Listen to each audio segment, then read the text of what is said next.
สิออกพยายามมองก่อน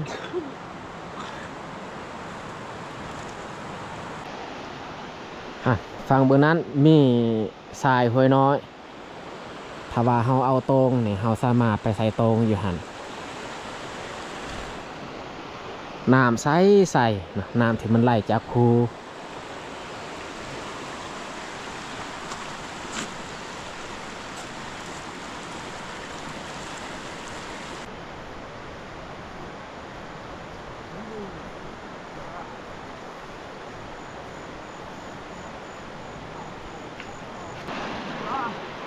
บ่อนี้อีกบ่อนึงเฮาใส่มองไว้ให้น้องแยกไปดึงขึ้น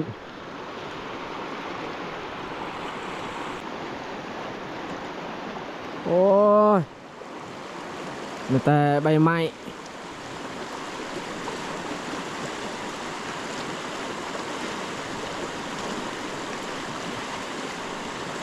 ตามเบิ้งนี่คือสิบ่ถือใบไม้เต็ม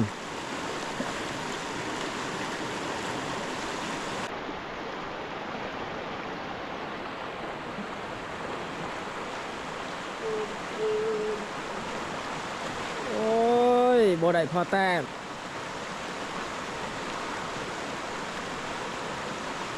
เสียดายมองยาวอันนี้มองที่เฮาอันนั้นใส่บอลวังเอาไล่ป่าแต่ว่าตอนนี้นี่เฮาบ่ได้ไล่ป่าแต่เฮาใส่ไว้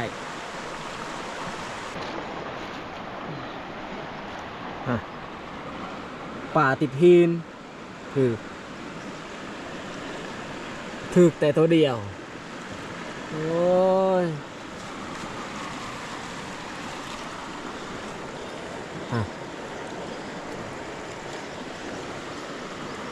ยอมคือกันได้ใส่หมองบ่ถึกจะได้กับไปรุ่นต่ออีกอากาศยามดังหนึ่งอันนี้น้ำที่เฮาตักเอาไปใส่เวลาเฮ็ดอาหารการกินหรือว่าเฮาอาบใส่คอไว้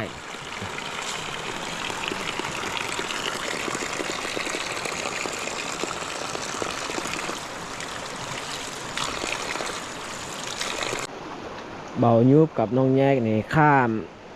อันน้ำไปฟังเบอร์นั้นพยายามมองที่เฮาใส่ไว้ฟังเบอร์นั้นส่วนข้อนี่ย่างไปเบื้องนี้เสียย่างไปเก็บอันนั้นมักม่วงปลาเบื้องนี้นี่เฮลซันอาพาค่อนข้างยากแต่ว่าเบื้องนั้นนี่ง่ายอยู่ส่วนหลายคนที่เขาออกไปหากินเขาก็ไปแต่เบื้องนั้นนั่นแหละเบื้องนี้เขาบ่ค่อยได้ไปเบื้องที่ค่อยไปอันนี้เอ้าน้องแยกนี่มันค่อนข้างเลิกคือกันอยู่นี่ถ้าว่าฮอดเดือน3เดือน4นี่บ่เลิกตอนนี้ยังเลิกอยู่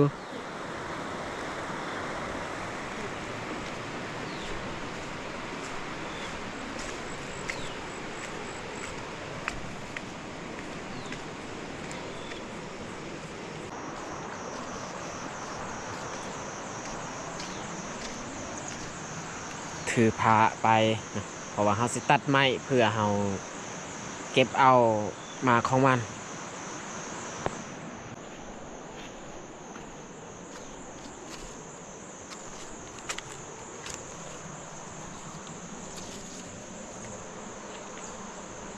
เป็นหน้าผา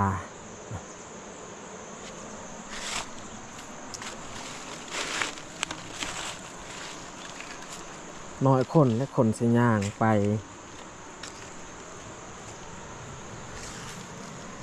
แห้งส่วงฤดูฝนแห้งยากสุด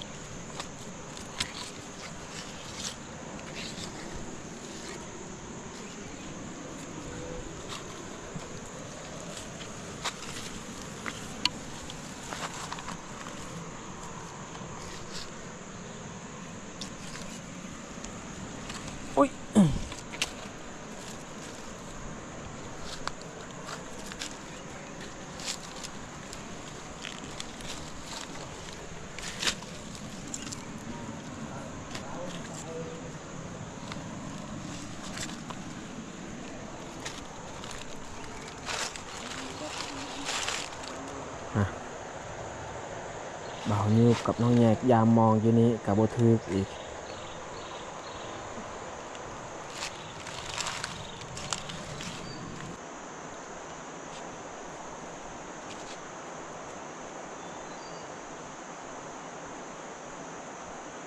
ก็ถือ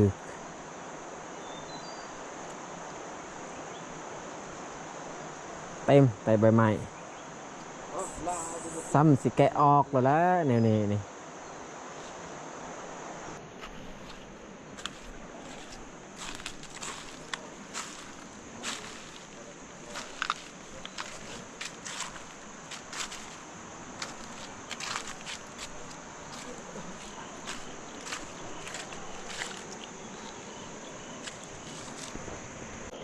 โอ้ทุกคน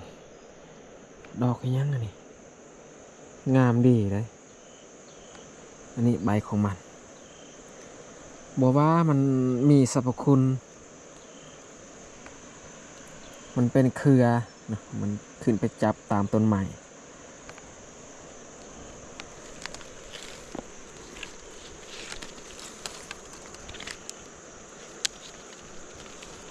ใบชนิดนี้ก็มันมาเกิดตาม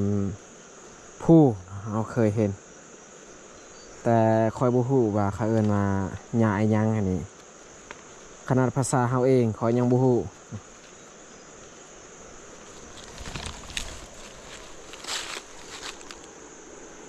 เฮาสิตัดเอาไม้เหียอันนี้เพื่อเฮาต่อยเอาหมากม่วง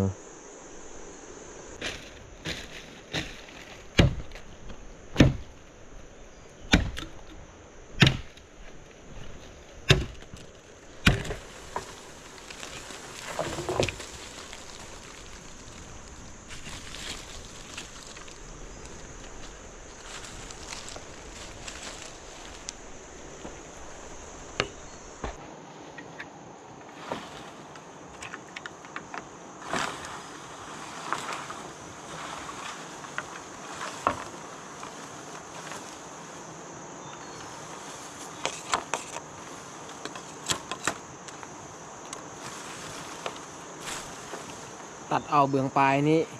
มันเบา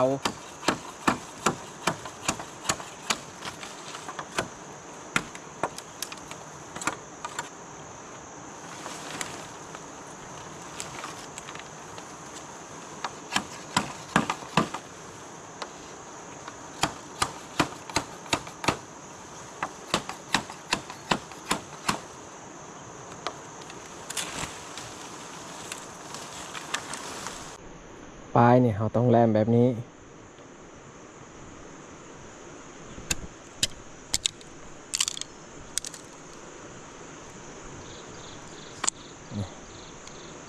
เพื่อสบายเราต่อยเอา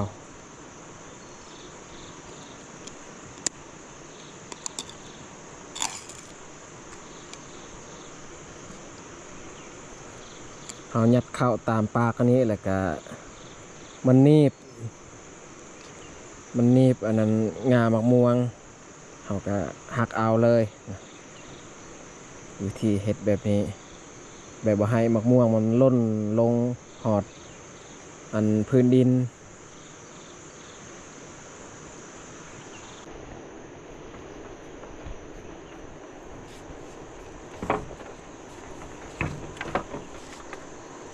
สำนี้ก็น่าจะพอดีแล้วความยาวส่วนที่เลื่อนเบื้องกกเราตัดออกมันหนักเกินไปหนักเกินเราก็ย่อบ่ได้เนาะ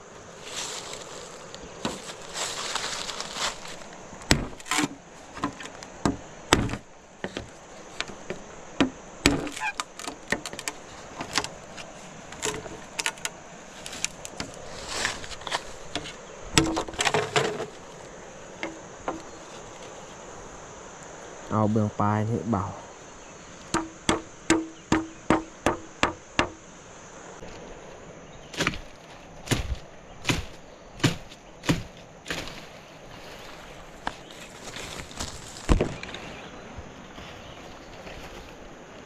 โอ้นี่จักไผ่มาตัดงามันงาหมากม่วง ทุกคนสังเกตเบิ่งใบมันใบมะม่วงป่ามันน้อยกว่าใบมะม่วงที่เฮาปลูกเนาะ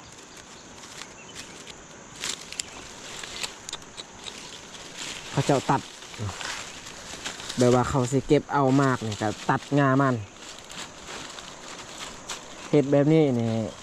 สงสัยนี่บ่ได้กินด้นแล้วพวกเห็ดแบบนี้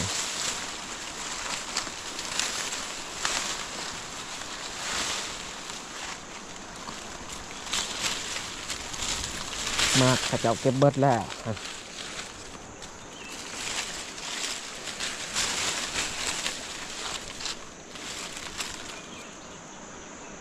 อันนี้แหละต้นมัน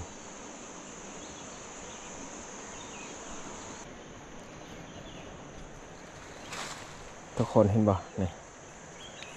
บอนที่เขาเจ้าตัดถ้าว่าเฮาเบิ่งผ่านๆคิดว่ามันหักเองที่แท้นี่คนตัดเนาะคนตัดเอางาแล้วก็เก็บมากของมัน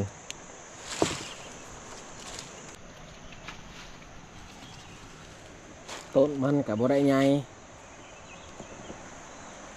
อันนี้เขาเจ้าขึ้นอีหลีนี่เห็นติดขี้ดินบ่ใหญ่แต่ค่อนข้างสูงมันเกิดอยู่บอนแห้งสั้นทุกคนเลยนี่เบิ่งเท่านี้อยู่เทิงกับแมนต้นไฮอีกนี่เป็นหน้าผาเลย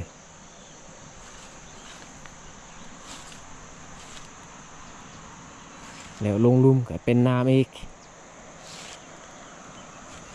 เบื้องนี้นี่ยากสุดเอายางไปยางมาแต่ว่าเบื้องนั้นนี่สบายคนมาเข้ามันทุกคนเห็นบ่มากมันบ่ได้เคี้ยวปันใดมันออกสีอันเรื่องๆหน่อยนึงคันสิบาเรื่องก็บ่แม่นเรื่องจะเคินว่าสียังฮะมันแต่เขาสิตอยเอานี่เบื้องที่เขาเจ้าตัดนี่งาเบื้องเขาเจ้าตัดซองงาเขาเจ้าตัดของเฮาเนี่ยใส่ไม้ความยาวของไม้อันนี้นี่ได้4-5 เมตร5 เมตรความยาว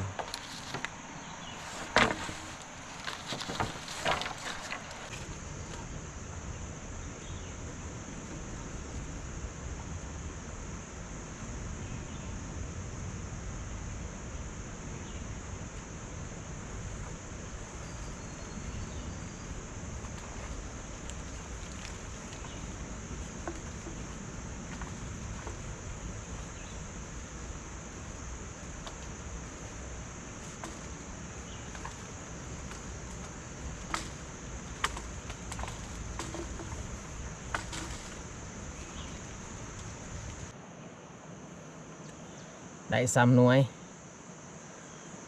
มันล่นถ้าว่ามันบ่ล่นนี่มันจะบ่ขาดออกจากอันนั้นกิ่งของมันก็มันเกาะใส่งาตัวอื่นอีกพอดีเขาดึงไม้ลงมันก็ตกลงเลยมันล่นลง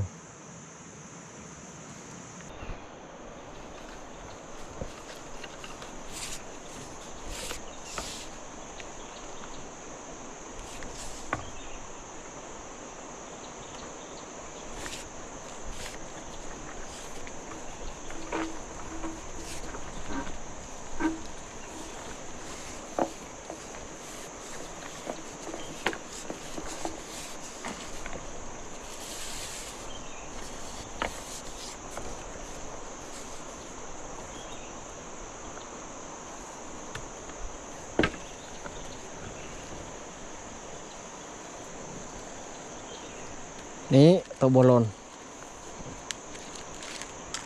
มันนีบแน่น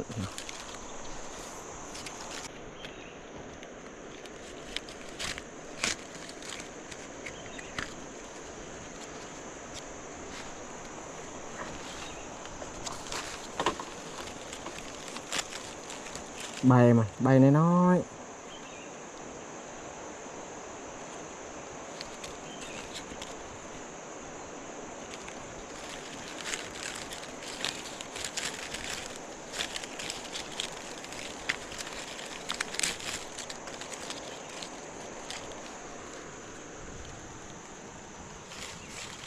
เก็บเอาซ้ำเฮากินนี่แหละไม่ต้องเก็บหลาย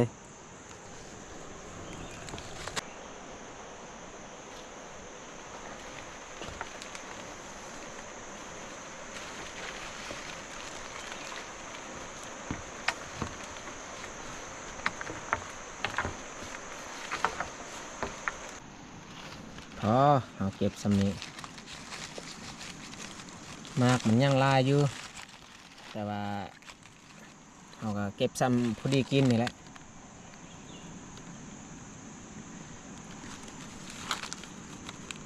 สีมันจะต่างสีมากของมันบ่ได้เขียว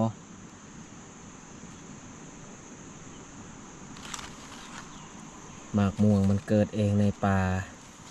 ใบน้อยแล้วก็ส้มแห้งหมากม่วงแบบนี้ได้หมากม่วงปลาเรียบร้อย1 2 3 4 5 6 7 8 9 10 11 12หน่วยพอดีกินนะต้นมันกับบริไงนี่ต้นมันแต่หาสัญญาณกับ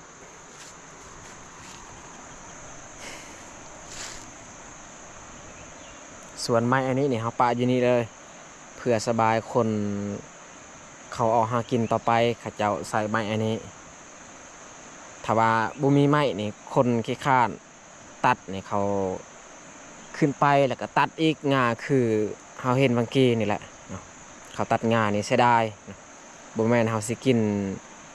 อันปีหนึ่งปีเดียวเขาจะกินหลายปีเนาะ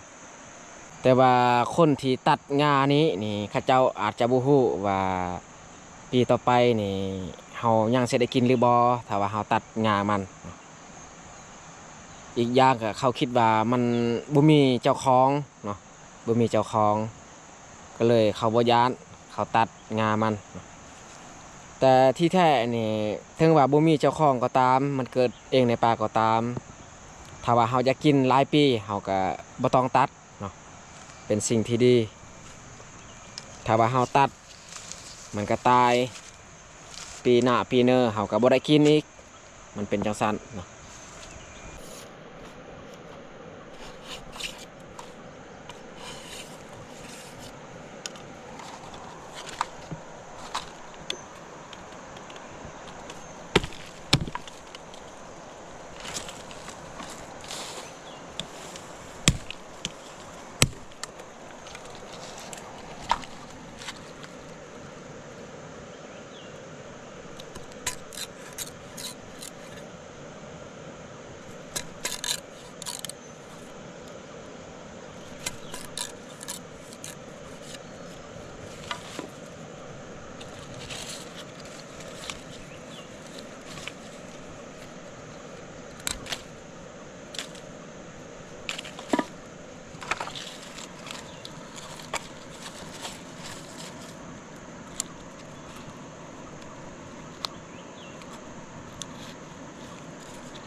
หนีบใส่แบบนี้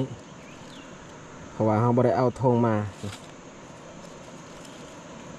คันสิจับมันยากก็เลยหนีบเอามันง่ายแบบนี้สบายจับแต่บนเดียวอยู่นี่ถ้าว่าตัว3 หน่วยนี่บ่ล้นก็สบายเขาจับใส่งานี่เลยแต่ว่า3 หน่วยมันล้นก็เลยเฮ็ดแบบนี้เอาเพราะว่าทางยากคันสิจับมันลายมันยากมันอยู่มันยากเบื้องนึงจับผ้าแบบนี้ง่ายตอนนี้ก็เวลา4 โมงฝนตกอีกแล้วทุกคนเลยพวกเราจะบ่ได้นอนต่ออีกอยู่ในป่าในห้วยมีแต่สิพากันกลับเพราะว่าไฟเบ็ดโทรศัพท์กับเบิด ซากบ่ได้เพราะว่าตอนเที่ยงเมื่อกี้นี่มันแดดบ่โดนสิว่าบ่แดดก็แดดอยู่มื้อนี้นี่แต่ว่าบ่โดนก็เลยเฮาซากบ่เต็มซะแต่เฮาพากันกลับฝ่าห้องกู้พระบัตรอันนี้แล้วก็เมื่อเครื่องคล้องกับเกียมใบเรียบร้อยใส่กระเป๋าแต่ว่าพระบัตรนี่เปียกเบิดเบิ่งทางหลังนี่เต็มแต่น้ำฝนหันกันแม่นมันลุกแล้วสำหรับคลิปนี้เฮาก็สิจบลงอยู่นี่แหละเนาะจะได้ก็ต้องขอบอกขอบใจ FC ที่หับชมหับเบิ่งคลิปของเฮาตั้งแต่ต้นจนจบแล้วสุดท้ายนี้อยากเอาใจพรให้ FC หมดทุกคนจงมีสุขภาพแข็งแรงอย่าเจ็บอย่าจนเฮ็ดยังก็ขอให้เจริญก้าวหน้าปรารถนาสิ่งใดก็ขอให้สมหวังทุกประการอย่างไรก็ขอบใจหลายๆมันแต่เฮาสิปิดผ้าบัตรตัวนี้หรือว่ากู้ผ้าบัตรเก็บเมื่อบานเลยคนก็ห้ามตลอดเลยบายขอกันคลิปต่อไป